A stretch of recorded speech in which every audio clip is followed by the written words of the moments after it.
If you're in medical school, you should be arrogant. Now, I don't actually think you should be arrogant. That's kind of a clickbaity title. I think that you should be confident, though. By the way, if we haven't met, hi, my name is Diego. I am a third-year medical student at the University of Guadalajara, and my goal is to help at least 100 medical students by the time I turn 22. I want to help you perform better, study better, and live better through better study systems and self-improvement. If you like the sound of that, I am really happy to see you around. These days, honestly, people are so underconfident, they just don't believe in themselves. People are so underconfident, like out of 10, I think that the majority of people who study medicine have a confidence level of around like 3. And I think I'm over-exaggerating. Like a lot of medical students like to think that they are good, like they are confident in themselves, but they're really not. Like imposter syndrome is over the roof these days. So if you have a bit of confidence in yourself, you're just going to seem egotistical, but that is a good thing. A group of medical students, like the average group with yourself, after you follow the techniques that I'm going to show you in this video, you're going to seem egotistical. And that is okay because you're not actually egotistical. You're just better by comparison. So that's what I want to get you to today. I want you to imagine something for a second. You are the medical student that is overconfident, and I am the one that is underconfident, all right? If you were around me, and I have like this dark, like this sad tinge of energy of just being sad all the time, of doubting myself all the time, what do you think is going to happen? I'm probably going to spread that around to you and other people, which is objectively a bad thing to do because why would you want to make other people feel bad? Now, imagine you are the overconfident one. Like you are the overconfident one right now. Like get into your chair and just puff up your chest and you just feel good about yourself right now, all right? Immediately, the energy that you're giving off is contagious. Like you're lifting people up. Wouldn't you want to do that? Wouldn't you want to be the guy or the girl that lifts somebody up just by being there? Like, does that make sense? Wouldn't that feel nice? Like now, imagine again, you're that medical student that's, low energy, underconfident, doesn't believe in themselves, believes they're an imposter. What do you think the people around you are going to feel just by being around you? Like, would you want that? Like, would you want to be one of those people, like just that surrounds this like negative, like dark energy person? No, of course not. You wouldn't want to be that. So there's literally no benefit to doubting yourself. Like, I know it sounds crazy for me to say that because nobody's ever talked to you like that before. Because it's, it's kind of politically incorrect to say that you shouldn't feel bad about yourself or you shouldn't feel, doubtful, because that's natural. And yeah, it is. Like don't get me wrong. You should, like, there are going to be moments where you do feel that. But I want you to know that there is zero benefit for you to feel that today. Or at least prolong that feeling for a long period of time. A period of time where it actually starts to get to your head on a more chronic scale. Like, if you fail an exam, okay, yeah, fine. It makes sense. Fair enough. If you have like 3 months where you just feel down, now we got to do something about that. Also, as a side note, let's say you were overconfident. Let's say you were egotistical and you study less than you need to, you work less harder than you need to, and you end up getting, a bad result. Is that worse than being underconfident in yourself and doubting yourself and having all these imposter syndromes and stress? Is that worse than being sad about yourself, feeling like you're not good enough and getting the bad result anyway? I would honestly rather be overconfident. I would rather be egotistical. I would rather feel like I'm hot shit and get a bad grade than feel bad about myself and get the bad grade anyway. Like, it doesn't make sense. If you follow these strategies, like, maybe you're going to be egotistical. Maybe you are going to fall into this group of people that think that they are better than they actually are. Okay, the downsides of being overly egotistical, of being arrogant, of being overconfident are less than the downsides of being underconfident, of feeling like an imposter, of just feeling bad about yourself. So don't worry about getting overconfident. Don't worry about being too egotistical. I would rather you be more confident than you actually are than being less, all right? So with that out of the way, let's jump into the strategies. So right now, imagine your confidence level in general in medicine or just about yourself. Rate it on a scale of, let's say 1 to 10. Rate it on a scale of 1 to 10. All right, you got it? Right now, I would say that I'm at like a 9.5. That seems high. That probably seems way too high to you. For me, it's just normal. For me, it's just my normal baseline confidence level in a lot of things that I do day to day. And I'm not saying that to brag. I'm saying that you can be here, and I want you to be there. So whatever number you have, I want to upgrade that number by at least 2 points by today, by right now, all right? So after you watch this video, that scale from 1 to 10, you're going to feel at least 2 points higher. All right, you ready? The strategies we are going to talk about today, we have 3. All right, so number 1, we're going to build an arrogant mindset. Then, number 2, we're going to force positive reinforcement. And finally, we're just going to prove to ourselves that we are competent in some way. Something that I want you to keep in mind. Confidence can either be built, faked, and reinforced, all right? So it can be built by, proving to yourself that you're good at something. It could also be degraded by proving to yourself that you're bad at something, all right? It could be faked by telling yourself that you're good at something. It could also be degraded by telling yourself that you're bad at something, but that doesn't necessarily have to be true. And it could be reinforced by other people, by like external factors. So a lot of people, unfortunately, when they were young, they had a lot of external factors, a lot of external, people and teachers and their parents give them a lot of reinforcement, and that gave them a lot of confidence. And if you're anything like me, you probably didn't have that reinforcement when you were a child. And that kind of gives you an unfair, start to whatever you're doing, especially if you're in medicine. It kind of gives you an unfair start because you don't have that like baseline confidence level that a lot of people probably do have. Now, it doesn't mean that you have to lament yourself every single day and just mope around and I don't have enough confidence. It just means that you have to build it yourself. And that's better because a lot of people depend on external factors to build their confidence. But if you take away those external factors and you just, lock them in a room by themselves, they're going to get depressed really quickly. Why? Because they don't have an external source of confidence. But you're going to build that today. You're going to build an internal source of confidence. So you're going to build confidence and then fake it. And you're also going to eliminate the factors that degrade confidence and those like little thoughts that can also degrade confidence in yourself. All right. So again, the way we build confidence in yourself today is you're going to build an arrogant mindset. You are going to force positive reinforcement in yourself, and you're going to prove that you are competent. All right. So first of all, what is the arrogant mindset? Again, arrogance in this context, it just means confidence. It doesn't mean something bad like you're probably conditioned to, feel when you hear the word arrogance. So an arrogant mindset is that of which that tells you that you cannot fail at something if you just do it enough. Let me say that again. You cannot fail at something if you just do it enough.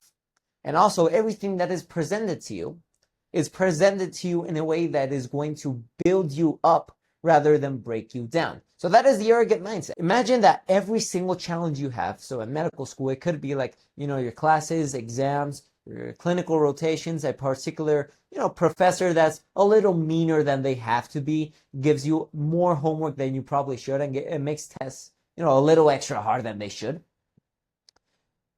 Every single challenge that happens is a filter for others, but not for yourself. It's just a challenge. That is it. So for a lot of people, it could be a filter because they don't have this arrogant mindset. Not you. This is just a challenge. This is just, life's way or the school's way of testing yourself. And you're going to pass because you are good enough. Because if you are there to be presented with a challenge, it means that challenge is always able to be overcome. All right.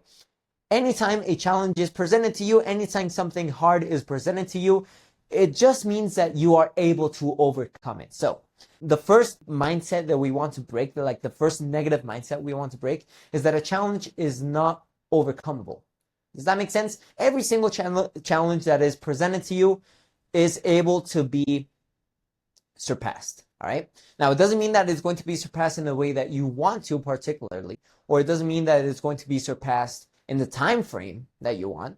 Sometimes things don't work out, but eventually they do. Eventually, you're going to surpass that challenge. All right. So in the arrogant mindset, all we really want to do is not see failure as an option.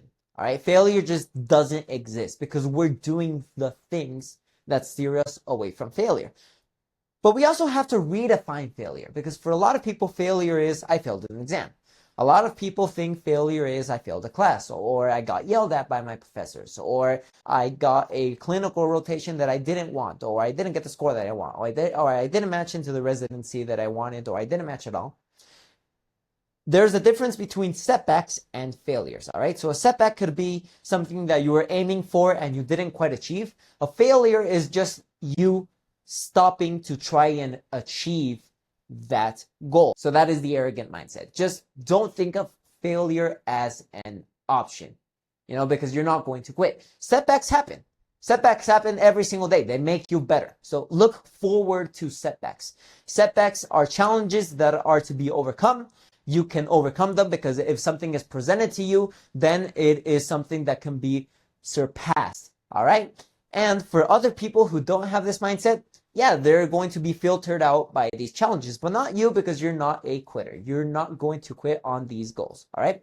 So that is the arrogant mindset. By the way, this doesn't give you license to work less. All right. So I talk about the arrogant mindset to a lot of people, and they always have the same objection.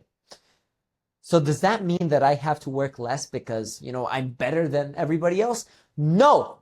Do not work less. Do not study less. Do not do less work. Do not do less classes. Do not do anything less. Do not do less volume of work. Because you still need to do that. You still need to comply with, your study hours, your work hours. You still need to do that stuff. You're not better yet. Okay, because this kind of gets annoying sometimes. It kind of gets like so that means that I don't have to work as hard because I'm already good enough. No, that is egotistical. We're not trying to be egotistical. We're trying to be confident, all right? You don't have to work less. If you start working less because you feel you are better, no, that is a trap. That is your ego saying that you are better than everybody else, or you are better than what you are working on. You have to be better. You can't think that. All right. Number 2, force positive reinforcement. I'm gonna drink some water here. That is a good water. All right. Force positive reinforcement. Positive reinforcement. So this is just a concept that means that something tells you that you're doing a good job. Positive reinforcement, right? I want you to force your mind to give you positive reinforcement. How do we do that? We try to manually implant a thought into our brain. So we have conscious and unconscious thoughts, right? So think about a random word right now. 3, 2, 1. What was the word? Just say it out loud. That was an unconscious thought. Now, if I were to ask you a question, for example, what is 5 plus 10? 3, 2, 1. That was a conscious thought. You thought about that answer, right?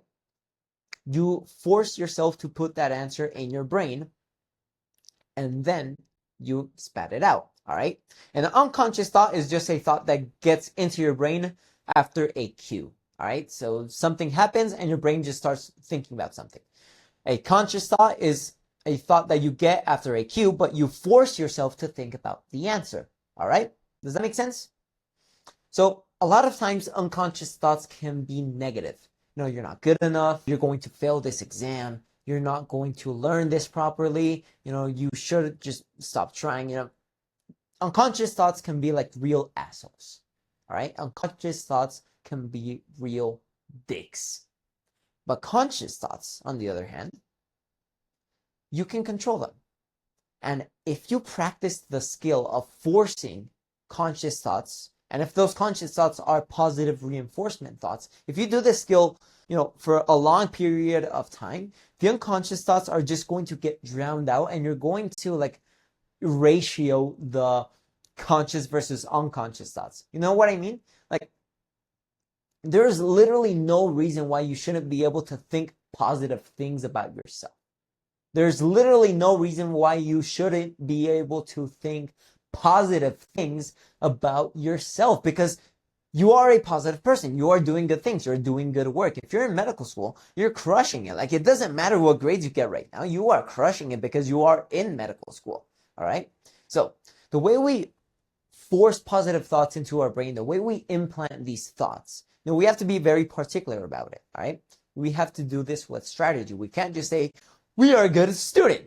We are going to get good grades. I am going to perform a thoracoscopy tomorrow because I am a good medical student. I am going to perform open heart surgery tomorrow because I am a good student. No, like that's arrogance again. Or that's just being stupid, honestly.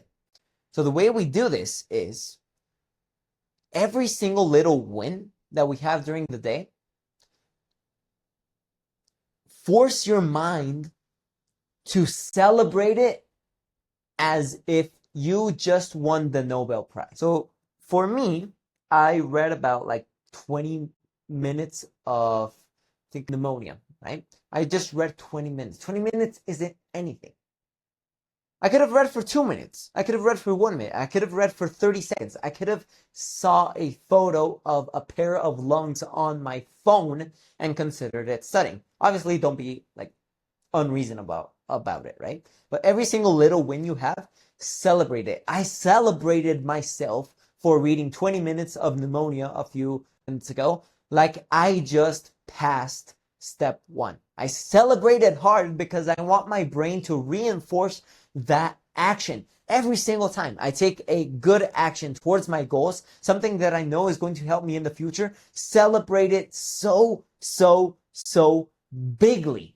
All right? Because that is going to help you so much. And the way you do this, you force those positive thoughts, you force those celebrating thoughts into your brain. So a few minutes ago, I was thinking, Diego, you are so good at pneumonia. You are doing amazing because you read 20 minutes. That's 20 minutes more than the beginning of the day. And you know what? You're probably going to do even more later on. And you're going to learn so much more because you already got a good basis. You already had some good questions that you answered. You already explained it a little. You have some good momentum going on. Dude, keep going. You're doing great. That's kind of how I talk to myself. So there's no reason why you shouldn't be able to do this as well. If you don't do this, you're missing out on so much confidence points because, every time you reinforce yourself to do something, to do a habit, to do an action, you are making it more likely that you do that action in the future. And you are also overrunning the negative thoughts associated with that action because let's be honest, it's kind of hard to study. It's kind of hard to work hard. But if you just keep forcing these, positive affirmations in your brain. By the way, do you know why athletes like to do positive affirmations before a game? Because they are doing this. They're hyping themselves up. They're giving them positive reinforcement to each other and to themselves.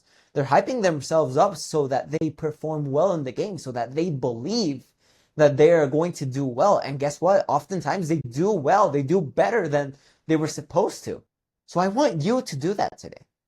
And I also want you to reinforce every single time, every single thing that you do so that you do it again in the future, right? Train yourself to become like this little slave to this positive reinforcement and make sure that positive reinforcement comes from within, comes from your heart. And finally, number 3, prove your new skills. Prove you are competent. So confidence, at the end of the day, it only comes from one thing. It comes from competence. It comes from being good at something, right? There's no way you're getting around that. Like you could do these little dumb affirmations that don't really mean anything if you are not competent, if you're not good at the thing. And the strategy that we want to leverage here is that we want to solve a problem as fast as possible with a new skill or some new knowledge that we acquired. All right, so let's say that we're studying something, or let's say that we are studying